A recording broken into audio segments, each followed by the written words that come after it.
दोस्तों, याद है जब हम भविष्य के बारे में थिंकिंगा करते थे? उड़ने वाली गाड़ियां, रोबोट, सब कुछ। अब 2037 आ गया है और हाँ, हमारे पास अभी तक उड़ने वाली गाड़ियां नहीं हैं। बुरा लग रहा है ना, मुझे पता है, लेकिन इंडिया बदल गया है। याद है कैसे हम एक नए इंडिया का सपना देखा करते थे? क्या लगता है हम उसमें जी रहे हैं? पुराने सिस्टम से जूझने वाले देश से हम एक टेक सेवी, इनोवेटिव राष्ट्र बन गए हैं। याद है हमारे माता पिता ब्रेन ड्रेन के बारे में बात करते थे? अब सबसे अच्छे दिमाग यहीं रहकर हमारा भविष्य बना रहे हैं।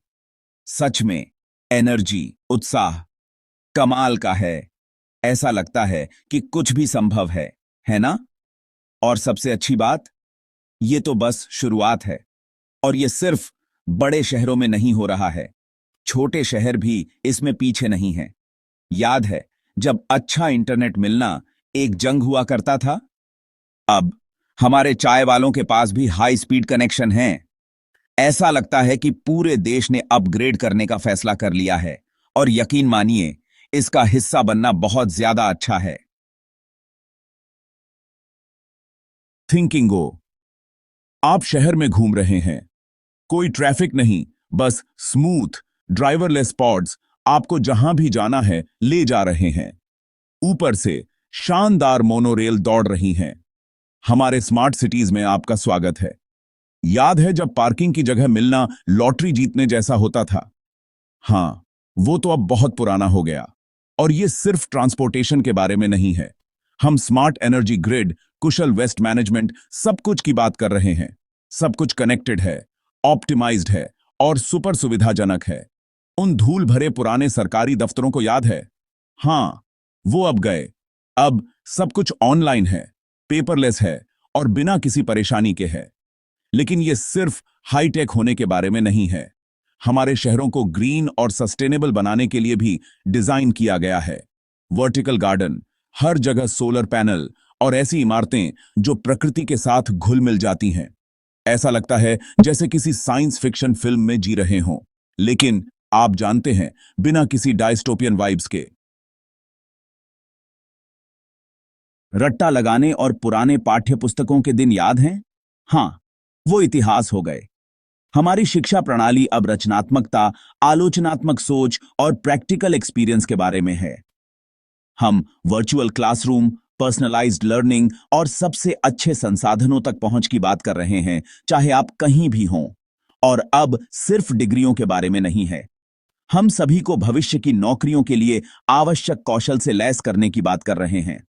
कोडिंग, एआई, सस्टेनेबल डिजाइन, आप कहें, हम सिखा रहे हैं।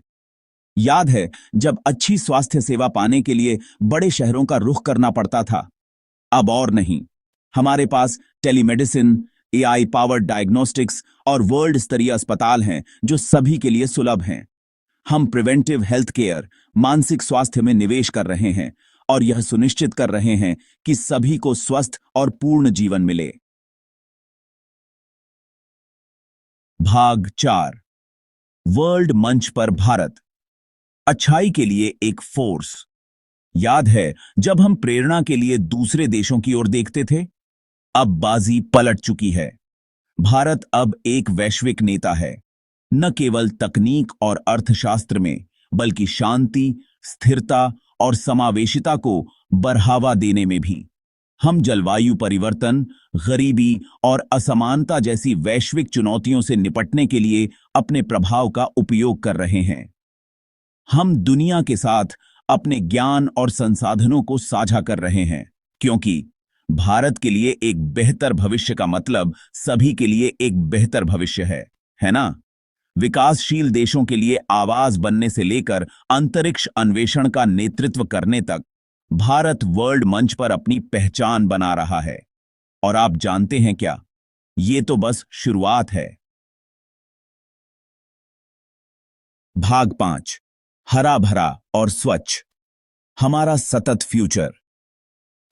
वो धुंध भरे दिन याद हैं जब आपको आसमान भी नहीं दिखाई देता था? हाँ, वो अब एक स्मॉगली यादें हैं। हमने अक्षय ऊर्जा, सौर, पवन, आप जो चाहें अपना लिया है।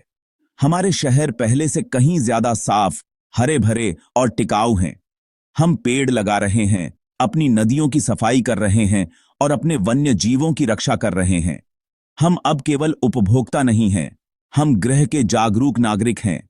हम समझते हैं कि हमारे कार्यों के परिणाम होते हैं और हम आने वाली पीढ़ियों के लिए एक बेहतर दुनिया छोड़ने के लिए प्रतिबद्ध हैं। तो हाँ, 2037 बहुत ही शानदार लग रहा है। जरूर, हमारे सामने चुनौतियां हैं, लेकिन हम उनका सामना आशावाद, नवाचार और उस ट्रेडमार्क इंडियाई दृढ़ता के साथ कर रहे हैं।